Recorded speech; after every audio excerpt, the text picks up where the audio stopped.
right, and we are live. We are back. Welcome to the Opinion City podcast. Ralph is having a technical difficulty. He will be right back. My name is Ralph Heinmarch. And I am Parmesan Russell. This podcast is for you, the listeners. We love hearing your opinions, so please reach out to us via email at opinioncitypod@gmail.com. If you'd like to support the show, you can follow us at Opinion City Pod on all the socials.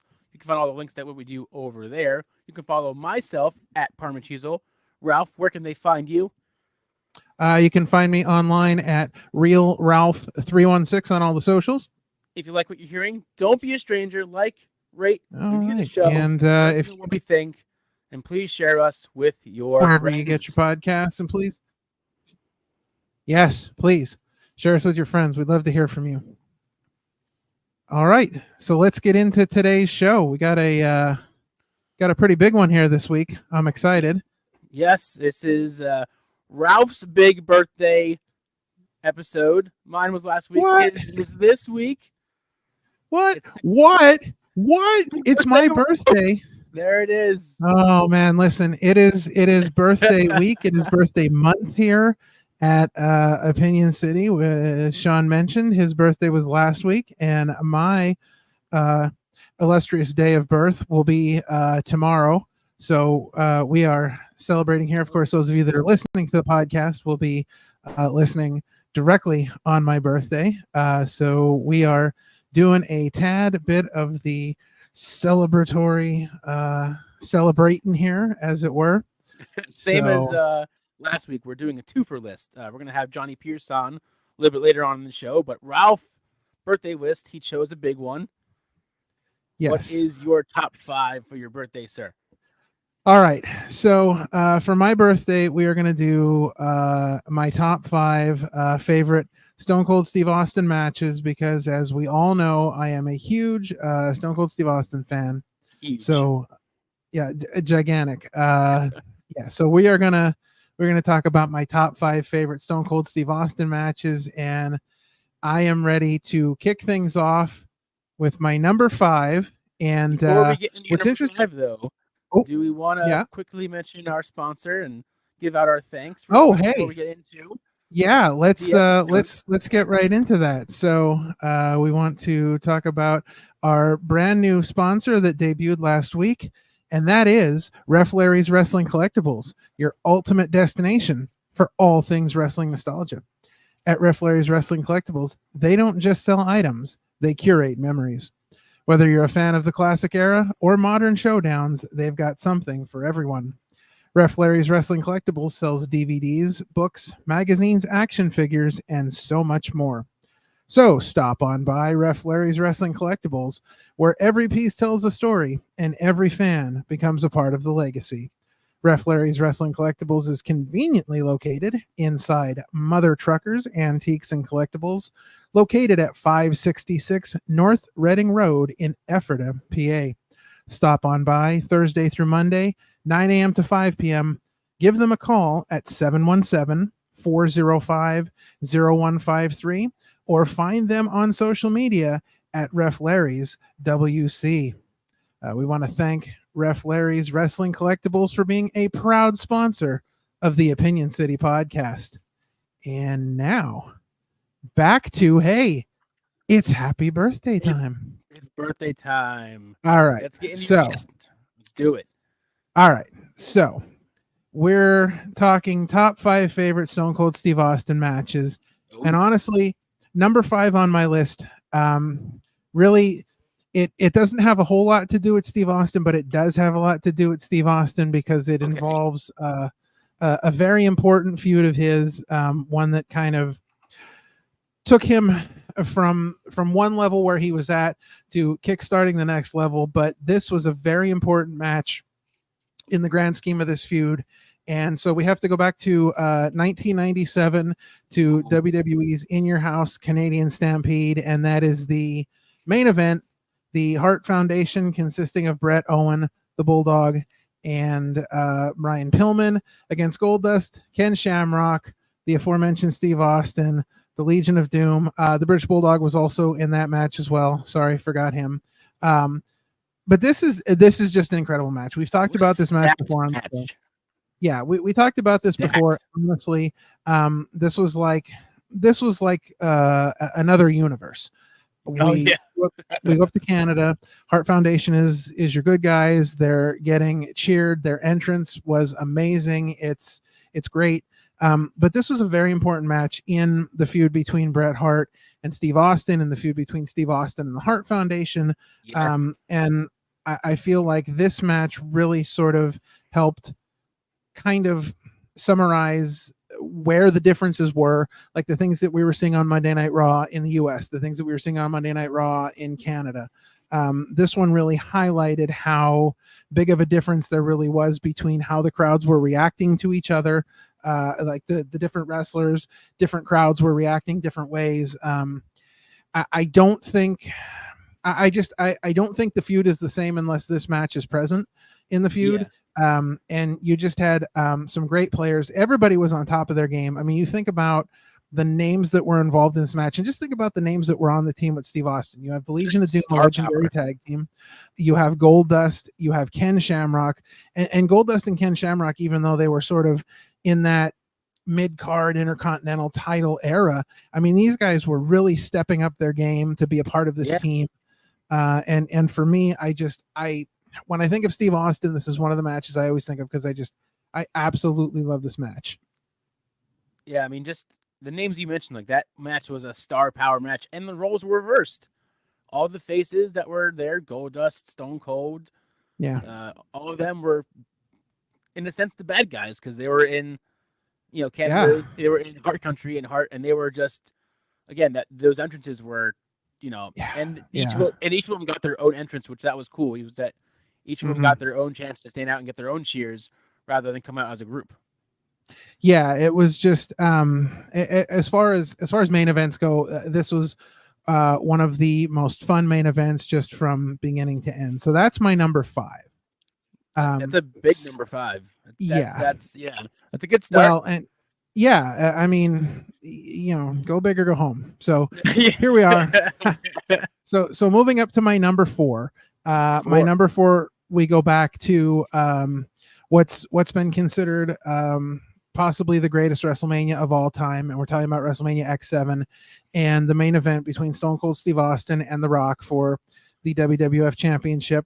And classic. Quite honestly, I mean, they've had a trilogy of matches. They've been back and forth with the world title. They've had all kinds of confrontations with the Intercontinental title, and a lot of people will usually claim the match from WrestleMania 19 as their favorite in the trilogy. However, this one is my favorite, and quite honestly, I think this is right up there.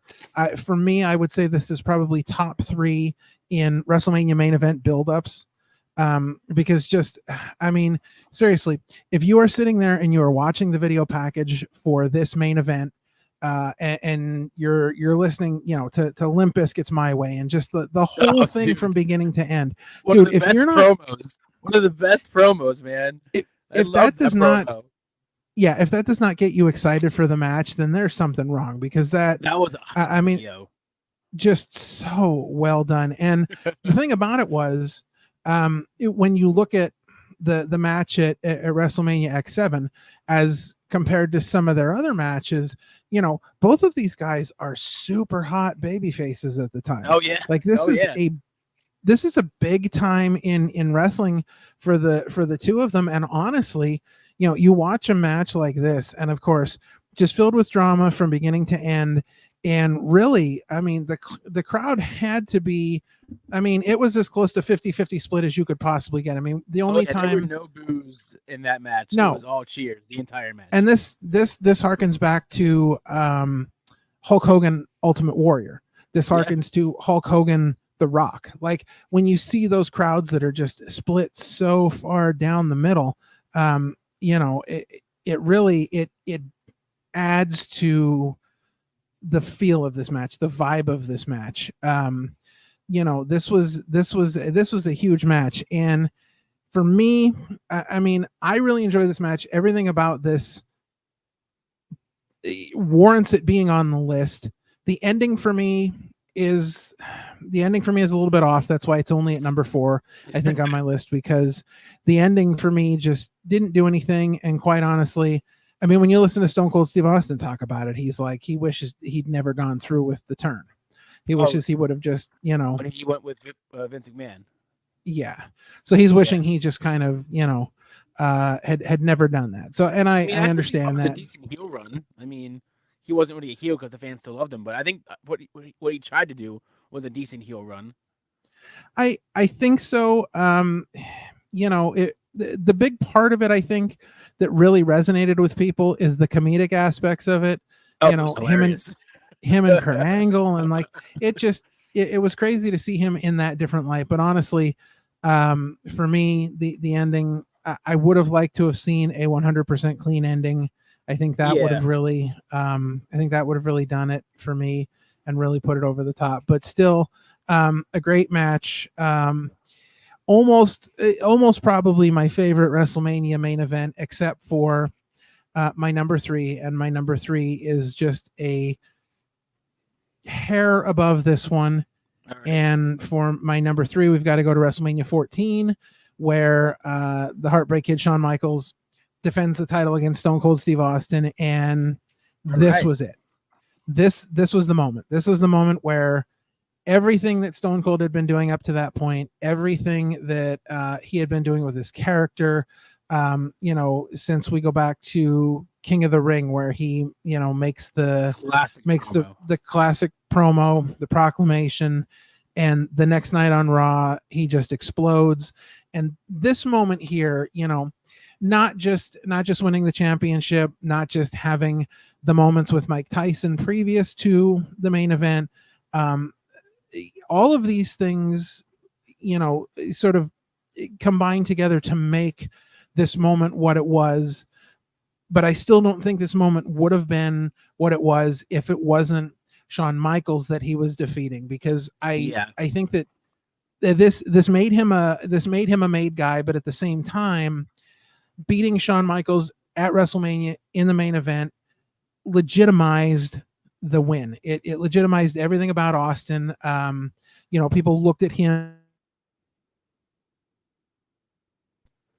People looked at him in a different light, and I think this was the one match, that really sort of took him from the Stone Cold Steve Austin that we knew to really hitting the next level and moving forward. And what's interesting to me about this is that so many things came from this match. Like, so many things happened after this match. So you have the start of the Austin era, but that's not the only thing you have. The very next night on Raw, we saw the start of the DX era that we all know and love. Yep. And that was precipitated by Shawn Michaels' back injury, him, the match at WrestleMania, being written off TV, being gone for a while with the back injury, and Triple H just stepping up, bringing in the others, and this match was the catalyst for a whole absolute section of that Attitude Era that really really kind of took wrestling to new heights. And for me, I feel like this match was the catalyst that kicked all that off. So just for me, this is not just a great match. This is an important match. As far as this list goes, these are my favorite matches, but I also think that these are important matches, not just for Stone Cold Steve Austin, but for the history of wrestling. And a lot of this had to do with this, Attitude Era, and why the Attitude Era really took off. And you can look at so many things in the Attitude Era. You can look at the fact that, and this is something interestingly that Kurt Angle just brought up in an interview recently, where he was talking about how everybody in the WWE during the Attitude Era, everyone was a star. Every person that showed up on TV was a major star. And that's a little different than maybe what we're dealing with today, but everybody was such a huge star. And for me, Stone Cold Steve Austin was at the top, and he was leading the charge. And so I feel like, you know, when we talk about Stone Cold Steve Austin, we talk about the Attitude Era, you know, everybody was a star and everybody played their part and everybody did what they needed to do to get this thing over. But at the same time, you know, Steve Austin was kind of leading the charge. And I think that it's matches like this that helped put him in that position. So I can honestly remember I was in college at the time, and I had come home for the weekend, and I was waiting. I actually went to my parents' house, and I was taping it on VHS because I wasn't watching WrestleMania live, because I was then going to take the tape and go back up to school, and a bunch of us were going to get together and watch WrestleMania. And that time in wrestling, there's an excitement you can't explain to people unless they were there and living it. You know, we talk all the time about like the Attitude Era and the difference in generations, and how some of today's wrestling fans that didn't live through the Attitude Era might not understand how it felt to be a fan during that Attitude Era and why it was so special. Again, same thing when you talk about ECW. You know, people that did not live through it don't understand what that excitement was like without having lived through it. And I think this is another example of, you know, this match for me was like the height of that entertainment, that excitement, that anticipation. So yeah, this is a really fun match, and a match that I think is really important, and just the whole feel of it. You know, the DX band playing, you know, at the pay-per-view, and like everything about it was very special. The match with Mike Tyson. What's that? The match with Mike Tyson. Yeah, this is the one. This is the one with Mike Tyson as the special guest enforcer, and then at the end, Shawn Michaels gives him the business in the ring, and he ends up knocking out Shawn Michaels and then taking off his DX shirt, and he had the Austin shirt underneath, and it was just that whole buildup was just great too, with Mike Tyson and Austin going head to head. They were teasing that the whole time, and just so good. And I love the Mike Tyson like custom DX song. Oh like that was really cool. Good. Yeah. He got his own little theme, and that was really cool. Yeah, that was really good. All right. So moving on to my number two. Number two. Well, we've talked about Austin and Rock. We've talked about Michaels and Rock, but we have to go back one more year because we have to talk about this one. And honestly, I can't believe this isn't my number one. Oh. We're talking about the submission match with Bret Hart, and we have talked this match like it's a great match. We've talked this match before. We've talked it up. You know, the build up to this match, and again we had the Survivor Series match with Austin and Bret, and you know the build up to this was I thought was really good, because again, you know, you're right on the edge there of that whole Austin, Bret, USA, Canada thing. And there were so many other people that were, involved in this feud that helped kind of move it forward. And, part of this really kind of came from, again, you know, Shawn Michaels losing his smile at the time. You know, so they decided to go back to this Austin and Bret Hart rivalry, and this match was just masterfully done. And I think, you know, of everything that Stone Cold Steve Austin had done, and Stone Cold Steve Austin again being the leader of the Attitude Era, really kind of moving things forward with the Attitude Era, really talking about everything he did as far as being a leader during that time was one thing. And then you have these he was the Attitude Era. I think like if you ever thought what the Attitude Era is, you really think of the one name, and that's Stone Cold Steve Austin. Yeah, and you know,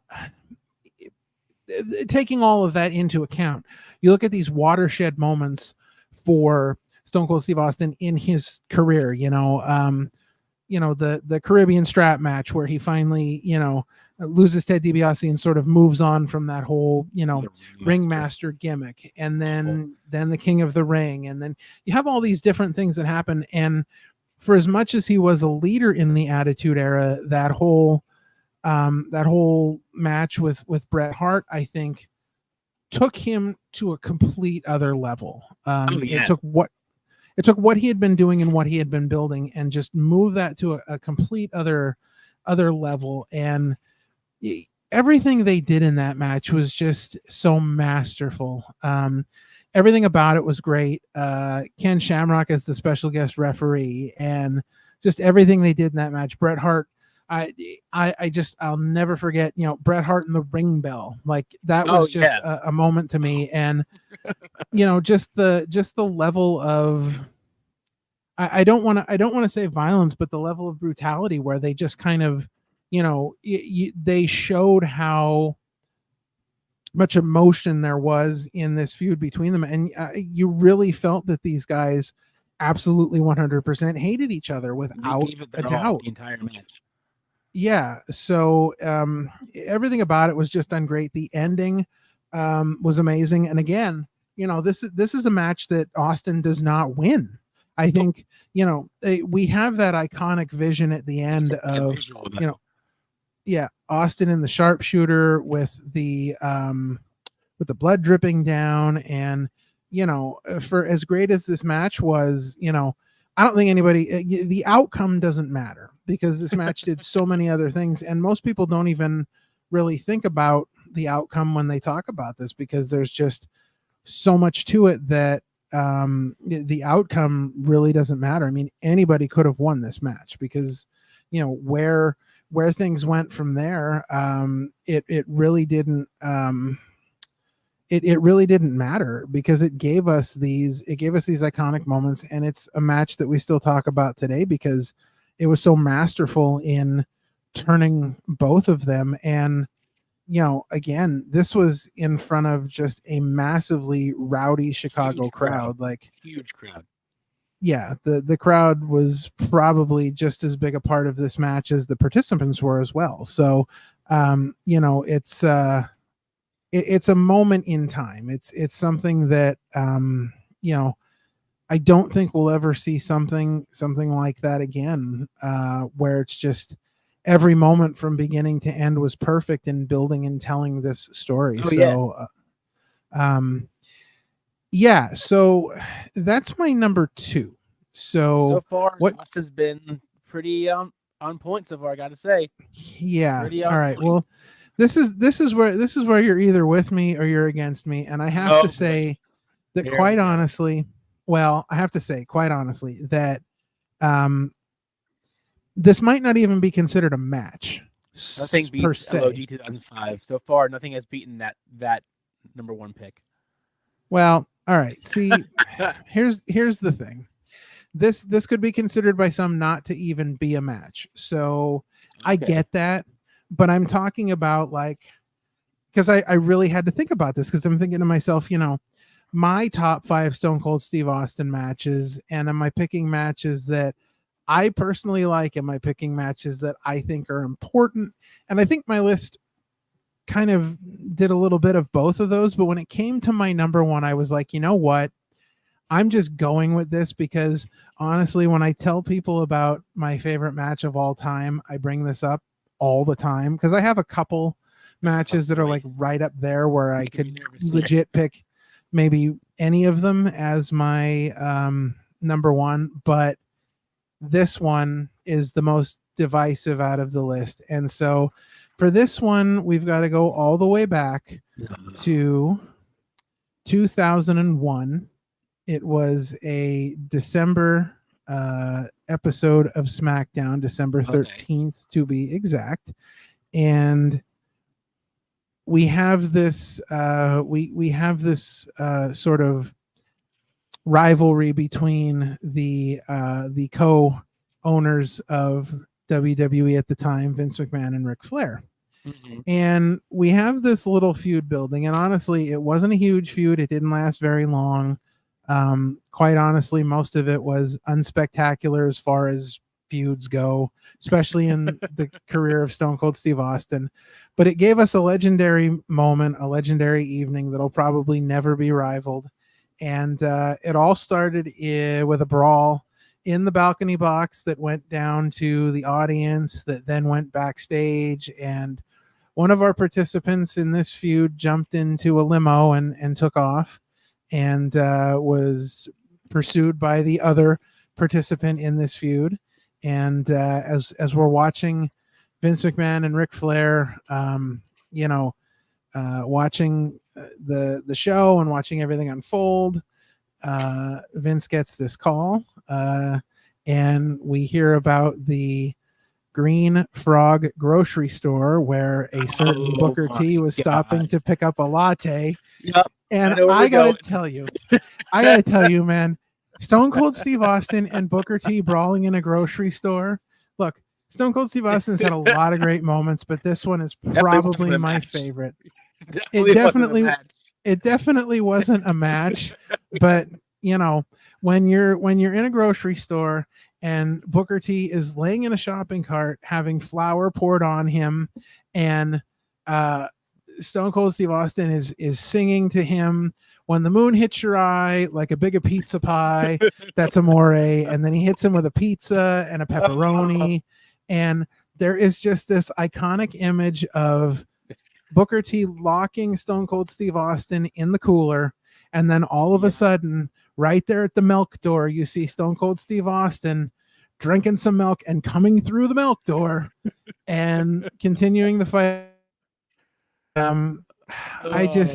Everything about this makes me smile. Everything about this makes me laugh. When you talk about Stone Cold Steve Austin's comedic side, everything about this screams just absolute comedy.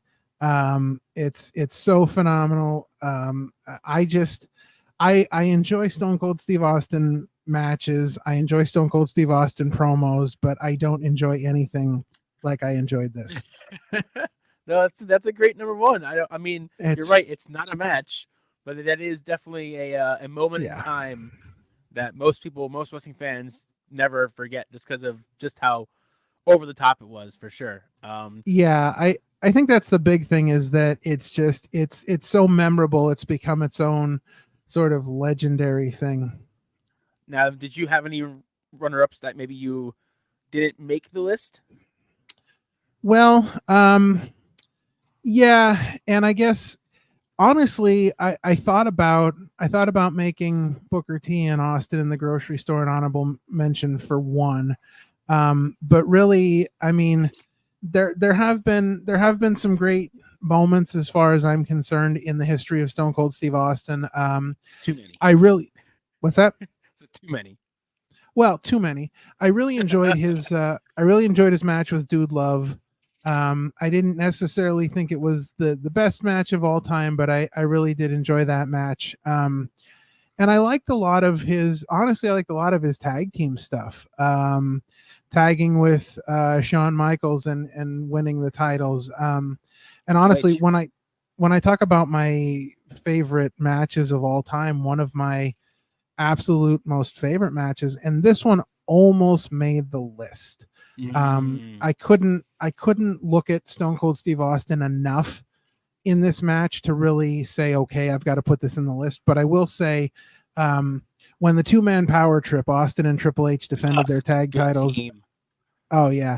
When they defended their titles against Chris Benoit and Chris Jericho on Monday Night Raw, a friend of mine sent me a video the other day, which they said this is one of the loudest pops I've ever heard, and it was Rock and Triple H from Backlash 2000. And at the end of the match, when everybody is beating down the Rock, you have Vince, Shane, the Stooges, you have Triple H, Stephanie's out there, like everybody's beating down, and Austin's music hits and he comes out. Now that was a hot crowd. I will say that was ridiculous.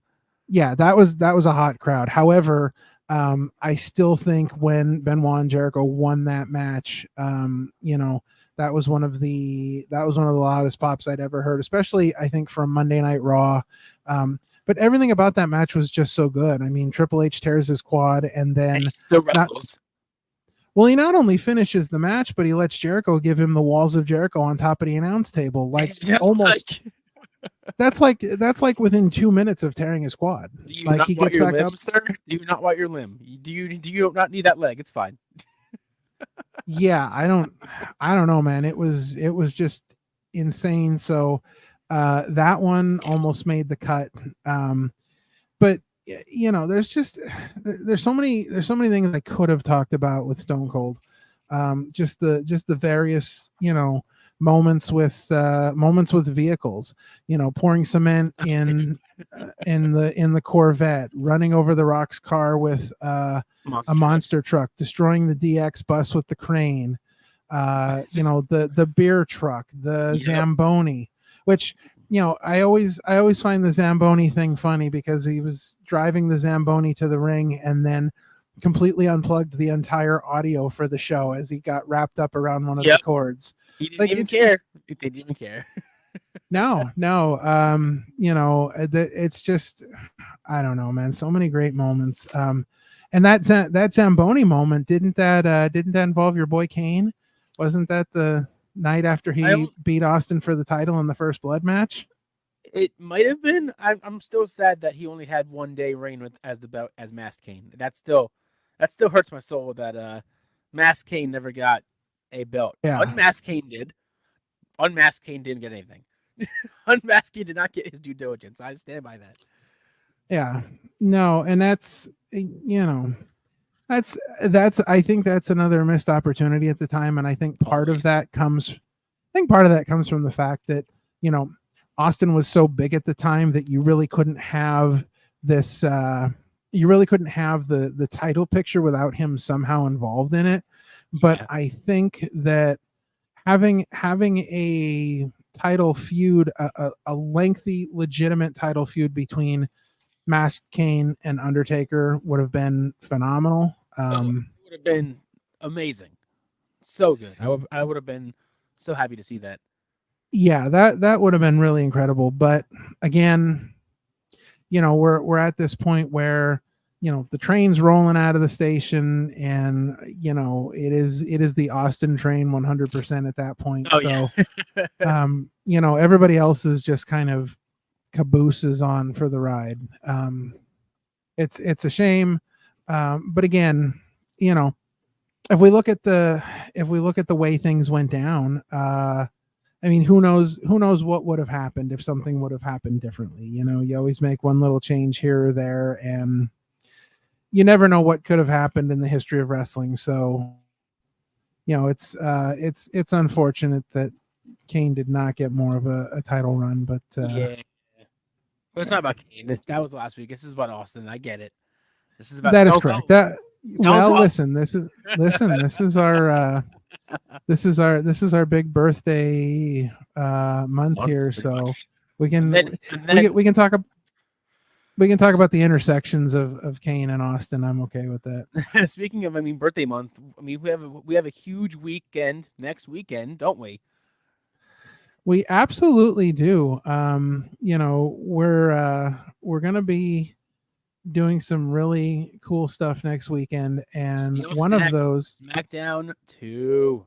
Yes. So we talked a little bit about this last week with our guest last week, Big Dan Champion, and so they've been pretty promotion heavy this week and kind of getting everything in line for the show. But they were even on the news. They were on morning news. That's how big they were on the morning news yesterday. The 69 News in the Lehigh Valley had Big Dan Champion and Ultramanus Black along with Chris, the owner of the LVAC. And quite honestly, I mean, this week the card just gets bigger and bigger. I don't even know how to. This is literally, like I said last week, which Dan loved. This is the SmackDown. It puts the stacked in steel stacks. That's how stacked this matchup card is. Yeah, every time you turn around, they continue to add something. The full card has been announced now, and I don't run it down real quick. Yeah. So let's just run through this quickly. I don't want to get too massively involved in this because without really kind of spoiling anything, I think we may be taking some time to go into depth a little bit into this next week before the show. But let's look at some of the matches that we have going for this card here. And at the very beginning here, one of the very first matches that was announced, and we had some idea that some of these people would be on the show because they were on the poster. So we knew that these people were going to be on the show, but we weren't exactly sure what they were going to be doing. However, we got the announcement that we would be seeing in a tag team match. Hot Sauce Tracy Williams and Matt Mikowski would be facing off against Frightmare and Delirious. And I'm super excited to see them once again. I have not seen them in a long time, since the Chikara days. So I'm excited to see them in action. Yeah, that's pretty exciting. Super exciting. Yeah, to get to see those two again, that's really cool. I think that's going to be a fun match. I think that I don't exactly know how Matt Mikowski and Tracy Williams are going to work together as a team. However, Frightmare and Delirious are quite familiar with each other as far as tag teams go. Yeah. So that should be a lot of fun. We also have a second tag team match, which we knew 3 of the participants for this one. We had Jeff Cannonball and Puff as Club Soda would be teaming up against Lucky 13 and whoever he was going to bring in as his partner. And he made the bombshell announcement that he was bringing in deathmatch wrestler Brandon Kirk. Oh, dude, I saw him live a few years ago. There's nothing like a Brandon Kirk match. There's just nothing like a Brandon Kirk match. Yeah. It's just ridiculous. We are probably going to be talking a lot more about Steel Stack SmackDown 2 next weekend, but it looks like we have got our special guest ready to go. Our guest for this week, he is the biggest unsigned name in indie pro wrestling today. He is the cold hard truth. He is Johnny Pierce. Yeah. Wow. Hey, Johnny. What an intro that was. I'm in. Yeah. How are you, Johnny? What's going on? What's up, fellas? I'm really happy to be here, and in typical Johnny Pierce fashion, fashionably late to the party. Nah, it's all good. You made it just on time. Yeah. I'm sorry. Technical difficulties, traffic. My dog ate my homework. Listen, man. This party doesn't start till you get here, so it's all good, man. You are the party, sir. Yeah. Exciting stuff. So let's just get right down to it. For those who may not know, why don't you tell us just who Johnny Pierce is? Okay. Johnny Pierce is a bad guy. He's a really bad guy. Let's see. When I was growing up, I make the joke that I hopped out of my mother's womb with a basketball in hand for a majority of my life into my young adult years. It was basketball. And growing up in, Massachusetts, you're surrounded by Boston Celtics, New England Patriots, Boston Red Sox, Boston Bruins, really good sports city to be in. So I grew up a huge fan of the Boston Celtics during the Paul Pierce era. And when I was coming up with the Johnny Pierce character, that's kind of what I leaned on was how big of a fan I was of Paul Pierce and how I love basketball. So I tried to sprinkle elements of that into my heel character. And this is what I've come up with. That's awesome, man. That's pretty cool that you kind of weaved basketball into your character. A little bit. It's awesome. So how did you come up with this character, the cold hard truth? Where did that really come from? And is there someone in wrestling that you may have based some of that on, or maybe used as an inspiration for that character? Sure. I was training in 2020, was under this trainer name. He was a young kid, a new trainer, Anthony Katina. I don't know if you guys are familiar with him. He had given the class an exercise, a group I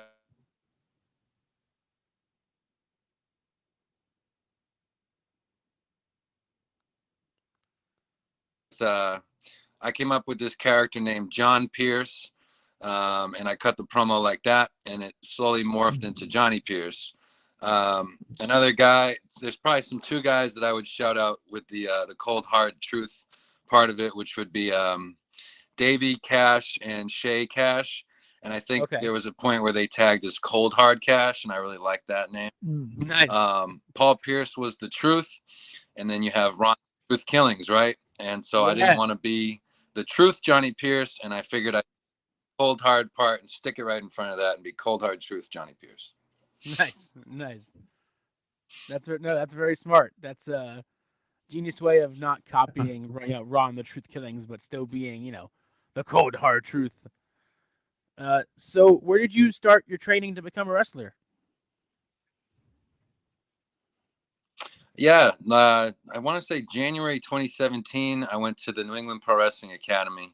I did the one-day fantasy camp and then signed up for classes shortly after that. For a good three years, some on and off training there. Stepped away from there to train with Anthony Katina, which was the short-lived Al Snow Wrestling Academy of New England. Branched over there down to West Warwick, Rhode Island. Yeah. For the Kingdom with Vinny and Matt Taven. Caught them at the tail end of that. And then spent a little bit of time at Showcase Pro Wrestling in Woonsocket. Went over to Next Gen Wrestling Center in Manchester, and ended up at Belltime Club in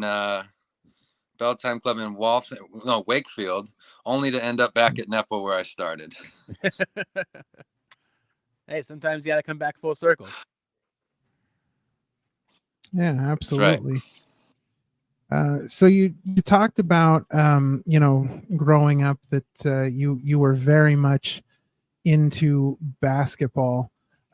So was there something that kind of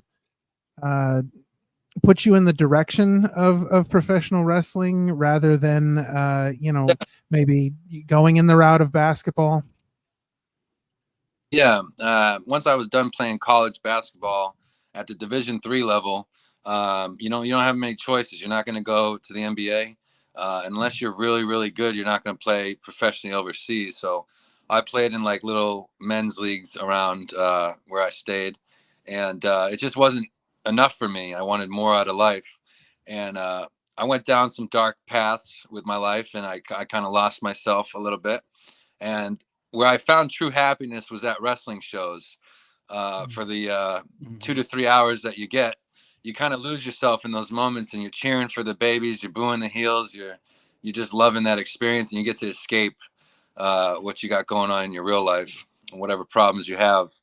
So when I got into wrestling, it was kind of like that. Like I wanted to give that to somebody else. I really think wrestling saved my life, because if I didn't have it, I'd still be making some pretty dumb mistakes with alcohol. So I'm now 7.5 years sober. That's amazing. I've been, I haven't been in jail, but I've been arrested with alcohol violations. And I really think if I didn't change my life around for wrestling, that I might not be here today or be the same person I am today. That's awesome. That's really cool, man. So yeah, absolutely. Where do you mainly wrestle out of? Is there a specific promotion that you're like with, or are you kind of just everywhere? Well, being one half of the Cold Hard Guapos ETWA Tag Team Champions, I would say Newport, Vermont is where we mostly defend those. Right. But I do a lot of singles action in Dedham, Massachusetts, and Fairhaven, Massachusetts for NCW Northeast Championship Wrestling and New England Ring Gladiators NRG. So I would say Massachusetts, Vermont, sometimes Rhode Island, not really too much in Rhode Island, but Massachusetts and Vermont usually dominate where I wrestle. That's cool. So you're like mainly up in that area. Are you trying to slowly branch out from those? Do you have like a goal, Yeah. a specific state that you want to go to first, or? I wouldn't say state, because like I'm already wrestling in Massachusetts, but the big one out here for me is Wrestling Open with Beyond Wrestling. They run in Worcester, which is where I'm really from.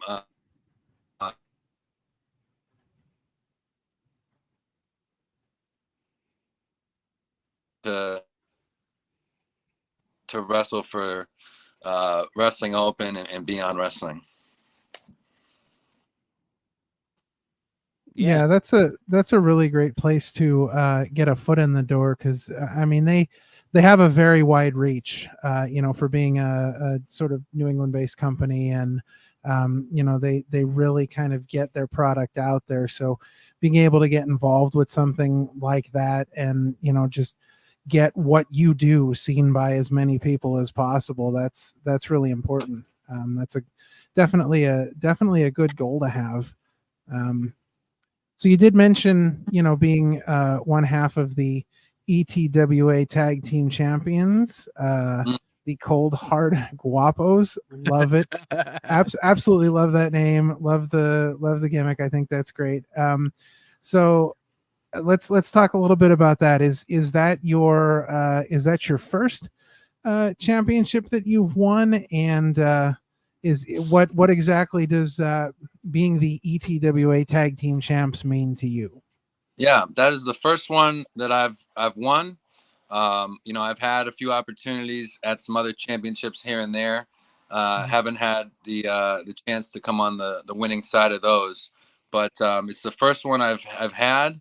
I have a new appreciation for every champion at every promotion after finally like realizing just what it takes to become a champion and what that means.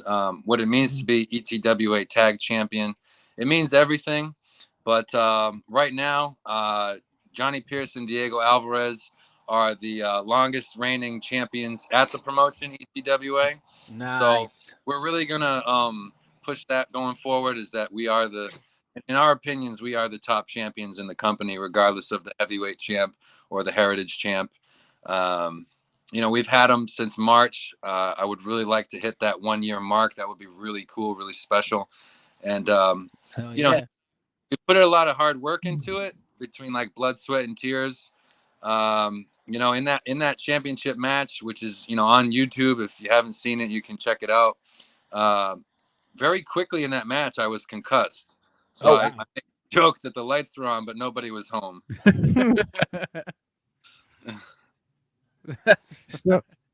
So if now let's say somebody is learning about the Cold Hard Guapos here for the very first time, what would you tell people about the Cold Hard Guapos? What would you like them to know about you guys? I would tell people that, him and I, we've known each other for a few years now. We used to train together. We have since started training at other facilities. We never planned on teaming up. So, everything that you see that we do is all organic. We don't really plan things out. We kind of just wing it. You got two single stars that somehow, like when the music hits and the lights are at their brightest and the bell rings, somehow we were able to like catch lightning in a bottle and make something out of nothing. So we're going to try to just ride this thing till the wheels fall off. Nice. There's a little bit of egotistical misunderstandings where we butt heads, but you kind of like a little brother to me, and you kind of do that with your little brother. You get into little fights and arguments and butt heads. Sure.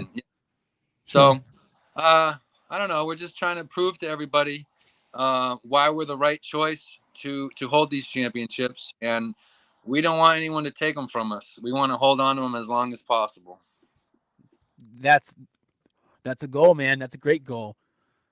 I find it interesting because before we got on the air, Johnny, you told me that you've been wrestling for 6.5 years, but only active for 1 year. Yeah. how does that work? How were you just training the whole time? Were there injuries involved? Were you like got hurt early on?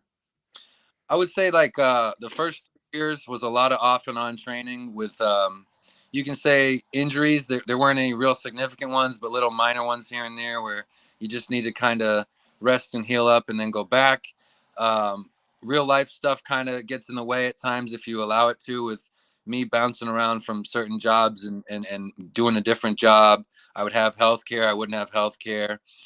Funds, the money, it's not cheap to do wrestling. It's expensive. Yeah. But a little bit of this, a little bit of that, things in my control, things out of my control. I had a little bit of an ego issue when I first got into wrestling, given my size and abilities. But yeah, it was a long road. We'll talk about it later on the show with my top 5 list, I'm sure. But I would say there were times where I was, putting money in people's hands and trusting them to teach me how to do this professionally at a high level. And I was being told at the time that I wasn't awesome enough yet. And then there were other people around me getting opportunities that I felt I should have been getting, which, you'll hear this term get thrown around sometimes, sink or swim. And weren't giving Johnny Pierce the opportunity to sink or swim. There was a lot of pushback. And so this last year that I've been actively wrestling has been a long time coming. I'll say that much. So it's funny, every time we have somebody on this show, I think of something that I haven't necessarily asked other people, but then it jumps into my mind, and I think, let's get an opinion on this, because we're all about opinions here. But so what would you say, being Johnny Pierce, what would you say is the coolest thing about being a professional wrestler, and what would you say is maybe the hardest thing about being a professional wrestler? The first part cut out. Could you repeat the question? Sure. So what would you say is the coolest part of being a pro wrestler, and what would you say is the hardest part of being a pro wrestler? Pros and cons. That's pretty. It's a great question. Pretty easy for me. The coolest part is like the fan interaction. That little kid, that little boy, that little girl that comes up to you during intermission, and even though you're playing a bad guy character, they come up to you with those eyes and they're like, "Can you please, hey mister, can you please sign my t-shirt or my," and I'll make the joke like, "No, I won't," and then I will sign it. Yeah. And then like the hardest part is always, for me at least, after the show, because wrestling's like a roller coaster. You have your highs and then you have your lows. The highs are when, you're driving to the show, you get there, you're chopping it up with the boys and girls. The show goes on, you break down, you might go out and celebrate, and then you drive home. The lows are day after that, and you're looking forward to the next show, and it's like, it's hard to flip back to like real life, going to your shoot job Monday through Friday. That's the hard part. It's hard to break the real life from the character sometimes. It's hard to pull both of them aside and be, all right, you're here and you're over here. Yeah, definitely. That certainly that certainly would be hard to do. Just kind of, turning that off when you're not actively involved, when you're not, at a show or whatever. That I can imagine that would be pretty hard to turn off. Yeah.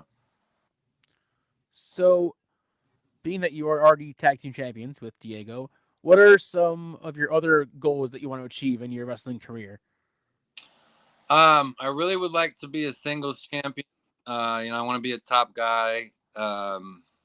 When I do get my hands on a singles championship, if it's not the heavyweight championship, that's going to be my next goal, is to move up the ranks. I do want to get signed to a major company. I've always wanted to win like a Royal Rumble or a Money in the Bank. I've always been a huge fan of those events and those matches, and the people that win, And I just feel like this character I'm creating, like, could you guys imagine a 6'6", 300-pounder with a briefcase that can cash in months? You know, and the current champion, those hairs on the back of their neck standing up every time I'm in the corner, you know, back of your head, that kind of feeling going. You know, I've had the luxury and the privilege of having my mother, my father, my brother, my best friend, my girlfriend all be at these shows for the past year. There are a few more people I'd like to have in that audience, so that, you know, they can say they've seen me wrestle, and I can maybe I always try to interact with someone in the crowd, and if I know you're there, I can always do something to interact with you and give you those moments. Because I only have about maybe 15, 20 minutes of the whole show to do something. Yeah. People remember me. So I try to do that every time. I've had a chance to actually pick on my dad a few times, which has been nice. Nice. So things like that, you know. Obviously, if I get signed, then that's okay. Wrestling on the indies in New England has been nice, but I would like to branch out, maybe go down south, see what I can do down south, and maybe a little bit out west. Sure.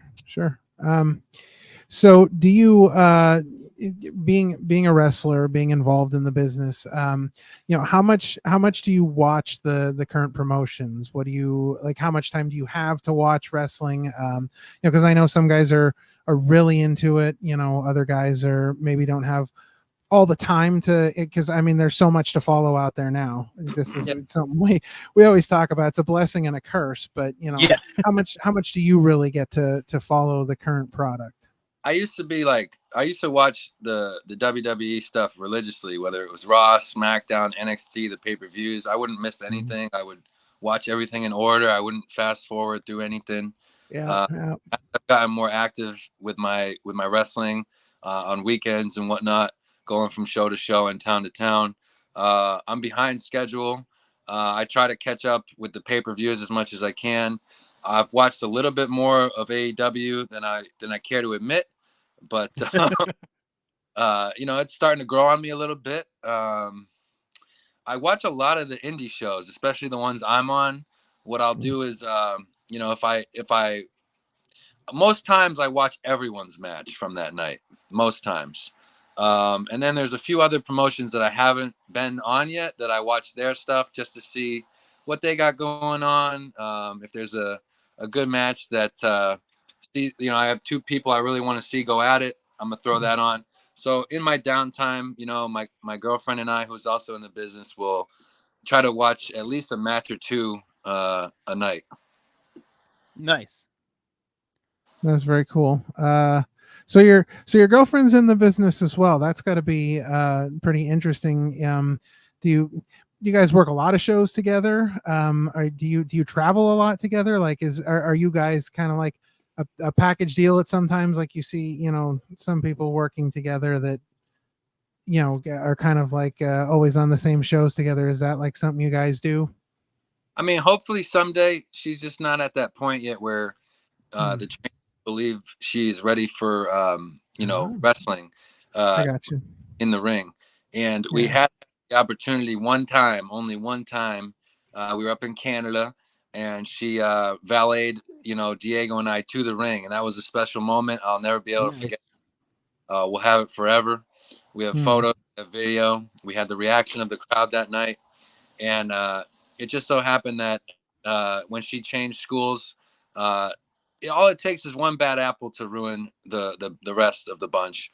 And of course, it wasn't her, but somebody else hopped onto a wrestling show and hadn't had the approval yet, so they shut everybody down, and she was just on the chop block. So only a matter of time before she's going to be actively wrestling, and her and I are going to be, you know, a package deal or whatever.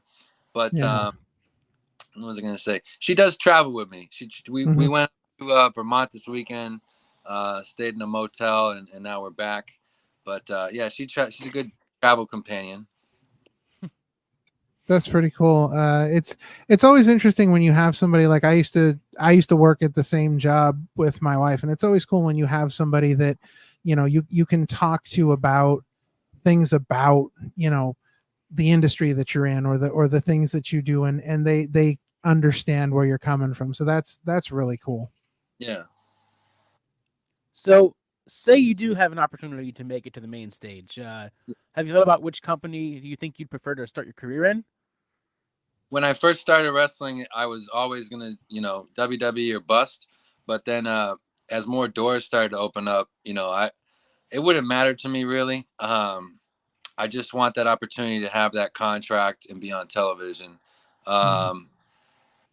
Since more doors have been opening up, I wouldn't mind, AEW. I think what they do for their talent speaks volumes. Yeah. Impact's coming a long way. I like what they're doing in Impact.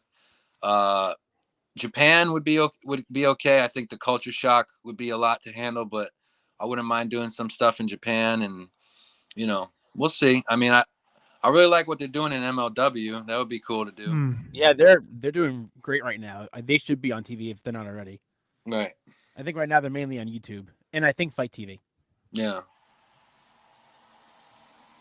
Yeah, I definitely think that there are certain companies, and I found it interesting that you said you watched more AEW than you care to admit, but there are certain companies that are just seem to be more friendly to independent wrestlers, and it's interesting when you watch AEW. Some time ago we had Avery Good, professional wrestler, on, and one of the things that he mentioned is when he's watching wrestling, AEW is usually one of the shows where he'll stop and watch because he sees somebody he knows, or he sees a friend of his, and they just seem to be a lot more friendly to the indie talent. They seem to recognize that more than maybe some of the other promotions do. So I thought it was really interesting that you said that you kind of watched more of that than you'd want to admit, because they seem very into the indie workers and what they can bring to the table. Yeah. You mentioned earlier that you did, dabble in basketball before wrestling. Did you aspire to become a pro basketball player before you decided to become a pro wrestler? Absolutely. When I was a young kid, that was what I wanted to do. I always dreamed of playing on that high stage for Division I March Madness. Okay. I don't want to sound like that internet meme that goes around, but I think I had a really good shot at it, and then I tore my ACL. So there's that meme where like the boyfriend tells the girlfriend like I'd be in the NBA if I didn't blow out my knee, and I won't say that much, but when that happened, it kind of changed everything. I was okay in college. I was decent, but I definitely didn't feel like I was good enough to play overseas. But yeah, the first dream was always to play professional basketball. And if I could be candid with you guys, it was a car accident that kind of made me, rethink my life. And I almost died. And then that light bulb went off in my head. I was 26 years old at the time, and a couple inches away from ending it all. And that's when I was like, you know what, I'm gonna give this wrestling thing a try, because I don't want to look back on my life and think like, wow, what if, or woulda, coulda, shoulda. Yeah, absolutely. I completely agree. Yeah. So if you had the opportunity to be a professional basketball player, do you think anything would have come along as far as wrestling goes? And hey, you guys just saw Dennis Rodman was in there, right? We did see. Sure, yeah. I mean, Karl Malone was doing WCW. So you would. It's hard for me to say no to that, because yeah. So you'd be another one of those two sport superstars. Yeah. On professional basketball, I've been a wrestling fan since I can remember. As a young boy, playing with the action figures, going to the beach in the sand. Oh yeah. I had Hulk Hogan. I had Iron Sheik, Andre the Giant. Yep. I got him. I can go grab him if you guys want me to. Yeah, I believe you, man. That's here at my parents' house, and yeah, man. Been watching wrestling for a long time, so never say never, right? So if hypothetically, if I was a pro basketball player and all of a sudden an opportunity opened up to get involved with wrestling somehow, I'll take it. I'll take Jeff Jarrett's guitar and bash somebody. Yeah, that's awesome. Do you think you would be able to balance doing both at the same time? No way. The thing about wrestling is that there is no off season, and you're right. I don't think I'm that kind of guy that can half-ass something. So, with basketball players do get that bad reputation of being like soft and like, yeah, if you turn on today's NBA, you might like agree, but I grew up with like Shaquille O'Neal, like punching people and stuff. So, yeah. And they used to tell me like no blood, no foul. So I I wouldn't really call fouls or anything. Yeah. I don't know, man.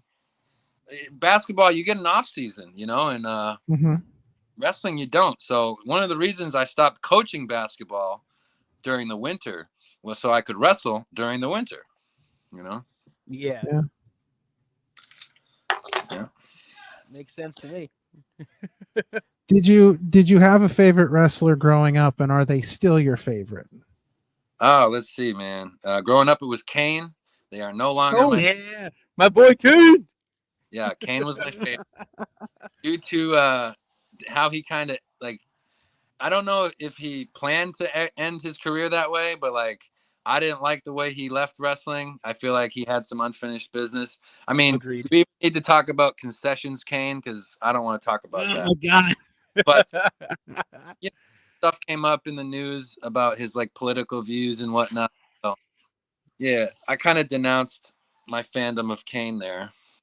Yeah. I always say I don't like Glenn Jacobs, but I love Kane. Yeah, there we go. I'll say that. not nice. Glenn Jacobs, but the wrestler Kane. I wish he had gotten to leave on his own terms. I don't think he got that. I mean, really. He's still not like retired. I'm sure he can come back whenever he wants and do a little something. If they want to do him right, they put him in a rumble and have him eliminate a bunch of people.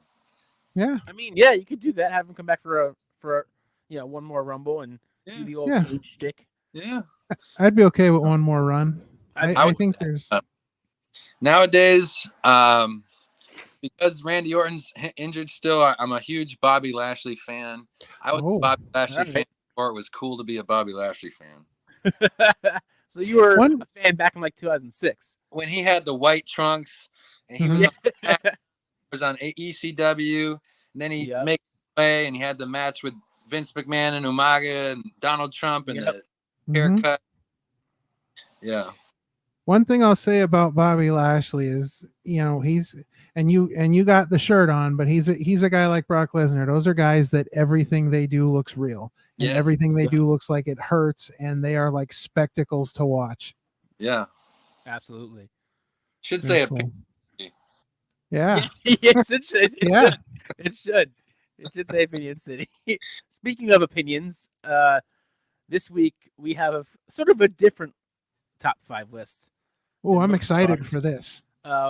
So Johnny Pierce, as always, we let the guest choose what his list is, and this week he's given us top 5 liars in New England. Really bringing that cold hard truth moniker home. Do I need more backstage heat, you guys? Yeah, I don't even know what to say to this, because when Sean told me that's what you had picked for your top 5, I'm like, wow, this is completely different for us, but I'm excited because if you're gonna be a heel, steer into it, right? Might as well. Yeah, steer into it. So hit us with your number 5. That's what I'm trying to do, is just be different. So let's love it. All right.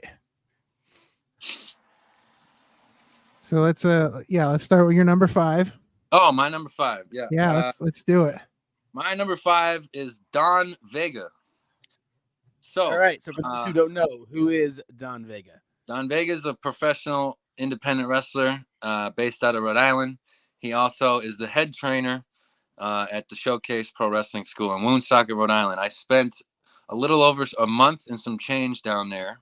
I'd already had experience prior to signing, or I didn't even really sign up there. I just paid like a monthly due, a monthly fee. And he taught me a Mexican style arm drag, which I don't know if you guys know. I'm never going to probably use that, like, ever. Yeah. Like during training classes, hey, big man, I'm going to teach you how to throw strikes. And so every day I would go, and I don't know about you guys, like, I really don't like getting my hopes up, because oftentimes when I do, it doesn't work out for me. Mm-hmm. I get my hopes up. He's going to teach me strikes. He's going to teach me strikes. And I'd go every single night. He's going to teach me strikes tonight. Tonight's the night. And it just never would happen. So, Don Vega, you are number 5, top 5 liars in New England professional scene, courtesy of Johnny Pierce. Thank you, sir. Wow. That's arms and no strikes. That is the cold hard truth right there from Johnny strikes. Pierce. Zero. The cold. Man, the zero strikes. Wow. That's man, that is some lying right there. Tell me lying strikes if you're not going to teach me strikes. Yeah. That is not cool. So we only taught you arm drags, huh? A Mexican, not an arm drag, a Mexican style arm drag. Yes. Yeah.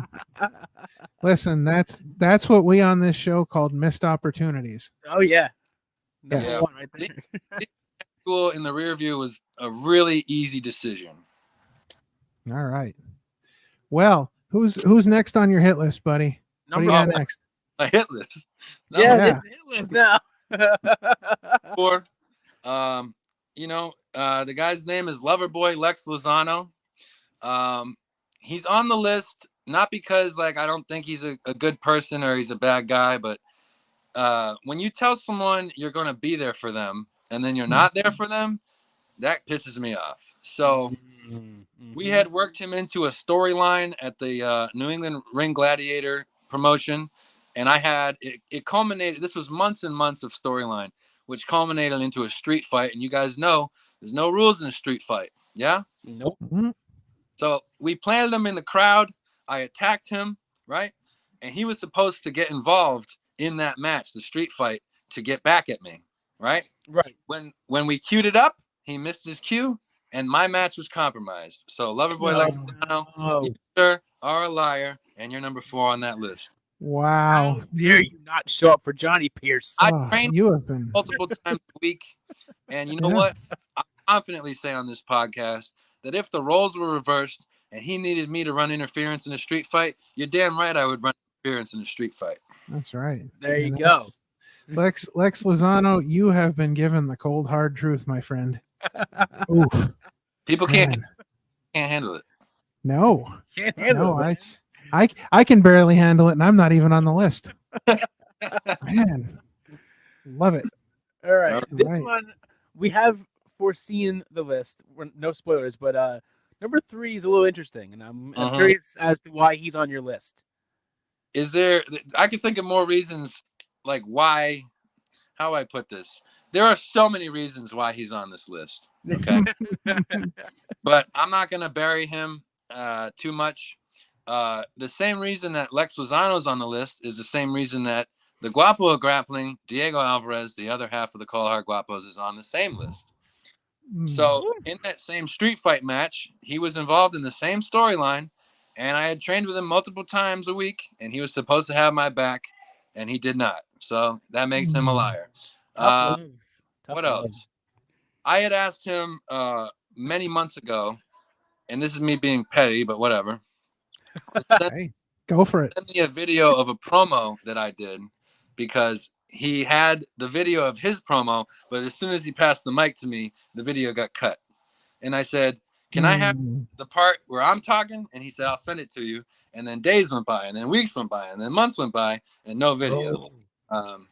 It's just things like that kind of start to add up, you know? When you're tagging with someone, it's like a 50-50 partnership, you know? And I just feel like you get out what you put in. I've put in a lot to this Cold Hard Guapo thing, and I'm not getting out what I'm putting in. So that makes him a liar, and he's on the list. Wow. Diego, Now, man. the only thing that one was missing was a barbershop window. Brought up several times, so I won't be surprised if he gets put through one. Yeah. Well, Diego, listen, you've been warned, sir. I know who the Genetti is of that team, and that's the cold hard truth. That's right. Okay. Yeah, Man, this is lucky stars. That's all I said. Yeah. Well, listen, that's a different podcast, and maybe next time when we have you back, we'll discuss that a little bit more. All right. Number 2's a doozy. Are you guys sitting down, not drinking a coffee? No, I'm here, good. Man. We're strapped. Right. We're strapped. We're good to go. Number 2, his name on the Indies was Gallo. Okay, he was one half of the tag team Nightbreed. He's a former professional wrestler, and right now he's the head trainer at the Next Gen Wrestling Center. He's on the list as a liar because he was the guy when people would say, "When's Johnny gonna wrestle?" He would say, "Well, he's not awesome enough yet." When I felt I was just as awesome as everybody else getting the opportunity to sink or swim. He was taking my money to teach me how to, do this professionally and train me, and I wasn't getting my return on investment. When it came time to leave his school, I left on bad terms. We had a miscommunication, a misunderstanding on my monthly dues, and I had never missed a payment. I was there the first day he opened his doors. I was very loyal. I didn't just show up and train. I helped everyone I could. I tried to give as much advice to people. I was giving people the clothes off my back. I was giving people rides. I was feeding people. I was buying people birthday presents. That same guy, I bought him a birthday present and had everybody sign it. Ain't nobody give me money for that, right? So when he kicked me out of his school over monthly dues, that was like the biggest slap in the face. So, oh man, you know what? I'm just gonna say some over here on the Opinion City podcast. Anyone that trains at that school, you are also a liar, right? Anyone that associates with that man, you're also a liar. He's a fake trainer at a fake school, and he's a fake person. His own family members don't even like him. Shots fired. Yeah. I tried to bury the hatchet, and this was on my 33rd birthday. I tried to bury the hatchet with him, and he told me no, and he told me I'm bad for the wrestling business. And he told me that all these negative things in that conversation. He said he's not going to let this grudge go. He tried to get me unbooked off of a show. It's a whole thing. So, wow. What he will do is he will take your money and he'll buy himself a brand new car. And he hasn't produced a single star out of that. Nobody has been produced out of that school. It's just a school full of nobodies. He's been doing it for like 2 years now. How many years do you need to produce somebody? Yeah. Jeez. Well, I tell you what, that right there is the cold hard opinion on Cold Hard Opinion City. That's right. Man, still haven't gotten to number 1 yet. So this I can only imagine. Something's gotta top that, man. It will. Yeah. That's why he's won. This one's tough because I think deep down there's a good person there. You guys are probably familiar with this guy. He's Trayvon Jordan, number 1, one half of Waves and Curls. So I used to tag with Trayvon, or not tag. No, I used to train with Trayvon, and I made the mistake of leaving a bunch of fitness equipment down at my wrestling school, thinking that people would use it and leave it at the school. And when I took a little hiatus from the school, when I finally came back, all my equipment was there except for my battle ropes. You guys seen those battle ropes? Yeah. So I said, does anybody know where my battle ropes are? Trayvon says, I borrowed them. They're at my house. And I said, why didn't you tell me? And he said, I thought you would be cool with it. And I said, no, I'm not. Can you please give them back? Yep. There was a show the very next night at the school. It was the last XWA Thursday Night Throwdown. So when your boy Johnny pulled up expecting to get his battle ropes back, they were not there. Mm-mm. So Trayvon and I coordinated that I drive down from like Worcester, Massachusetts to Providence, Rhode Island to pick up my battle ropes. When I arrived, Trayvon was not there. It was only on the third trip down there that I finally got my battle ropes back. So, yes, you know, if he had asked me to borrow them, I would have said yes. But still, that makes you a liar, and you might be a thief, depending on who you talk to. I was gonna say, yeah, that might be a twofer right there. Jeez. Might be a twofer. Ooh. Liar and a thief. So yeah, I'm big on trust and respect, and I just feel like he can say all the nice things you want about that guy. I think he is a nice guy, but right there, like, man, that was not cool. That makes you a liar. Yeah, it took me a second to realize who that was, but then when I realized who it was, I was like, Ralph, we actually saw him at couple weeks ago at Six Flags a few weeks ago here in Jersey. Yeah. Him and his tag team were actually here. I was like, oh, that's Trayvon. So, well, you know, I think the cold hard truth that we've gotten from this cold hard top 5 is that common courtesy and decency and respect is all you can ask of somebody, and some people just can't do that. I won't say that I won't say that I'm innocent in any of this, you know, but I think my kindness gets mistaken for weakness at times, and these are times that I feel like I've gotten like the short end of the stick. But like I said, I'm not trying to like play the victim card at all. But, you know, there's some really interesting people in New England wrestling, and I've come across damn near all of them. Yeah. There you go. Well, listen, you know, let's hope that, you know, the sky is the limit for you, and there are plenty of other places where you will find people that will, you know, take your kindness and appreciate it for what it is. Cause you know, there's lots of places out there. So I'm sure there's a place where Johnny Pierce will be appreciated for who and what he is. Yeah, exactly. Appreciate it. Absolutely. I feel like fans want to go around saying, appreciate me. Yeah, there you go. Dude, I love it. Exactly. That's perfect. That's absolutely perfect. You should do that. That's what you should do. Go out to the ring and just, you know, let everybody, you know, say something, let everybody boo you, and then just wait and say, appreciate me. That should be, that should be your thing. I like it. Perfect. Absolutely perfect. Very cool. So why don't you, before we head out here, why don't you tell everybody what's going on next for Johnny Pierce? What do you got down the line? So let's see. Next, I got a doubleheader in Vermont on the 15th, which is a Friday. I'm in Rutland for World of Hurt, where I plan on dishing out a World of Hurt. On the 16th, Burlington, Vermont, World of Hurt. On the 23rd, there's a doubleheader there with Green Mountain Wrestling on the day show and ETWA Wrestling on the night show in Vermont. The first show is in Barrie. The second show is in Newport.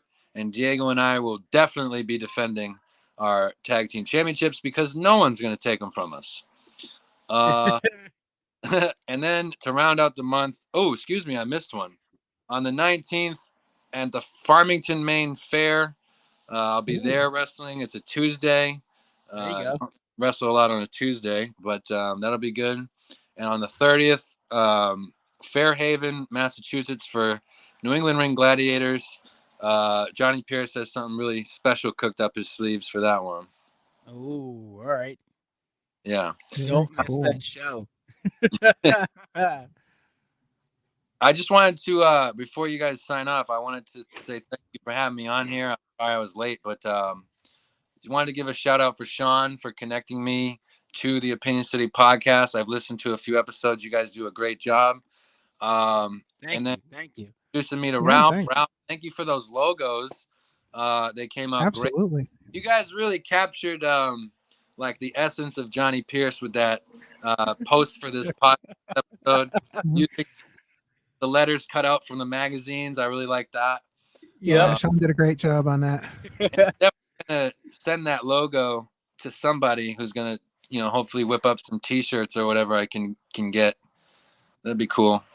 Nice. Yeah, very cool. So I want to thank you for being on the show and for taking time out of your busy schedule to be there with Opinion City. Yeah. Man, I'd like to do it.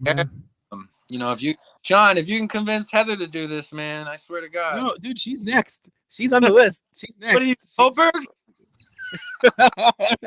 That's awesome, man. Listen, you've been a guest on the show, so you're officially part of the Opinion City family. So we will absolutely look forward to having you on again.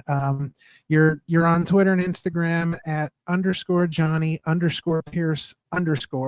Yeah. And so we will tag that for everybody on our socials. I think TikTok too. Unfortunately, just watching more AEW, I have a TikTok caved in. Oh, okay. And then I've never told anybody this, but those underscores, as annoying as they are, each one stands for CHT. So the first one is C, the second one H, last one T. Nobody's ever. I just that's an exclusive, right? Yeah. Cold hard truth, Johnny Pierce. And so that's cool. Put those up in there to just why not, right? Yeah. And if somebody wants to book you, how can they reach out to you? I have an email, bookjohnnypierce@gmail.com. I don't get much off that, so I guess I would say a Facebook message to Johnny Pierce on Facebook. You can DM me on Twitter if you want. Sometimes I get booked through Instagram DMs, but just reach out and I'd be happy to send whatever footage I need to send over. I can confidently say that none of my opponents have ever been injured in my matches. That's always a good thing. Yeah. So I enjoy what I'd like to think I'm a good guy outside the ring, but when I get into character, if you need a heel who's big and bad, book Johnny Pierce, man. Awesome. Thanks for being on. All right, and well, thanks. We appreciate you taking the time to be with us today.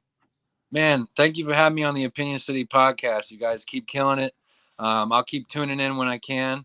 I want to shout out everybody you've had on the show. Some of the guys I know. Ultimo Ant. I haven't met Big Dan Champion yet, but I'd love to have a match with him. I think him and I would match up really well together.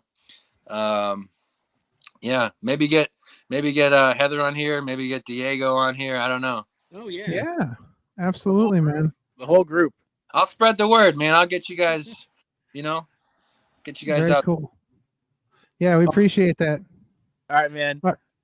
We'll see you next time. Yeah, absolutely. Yeah. All right.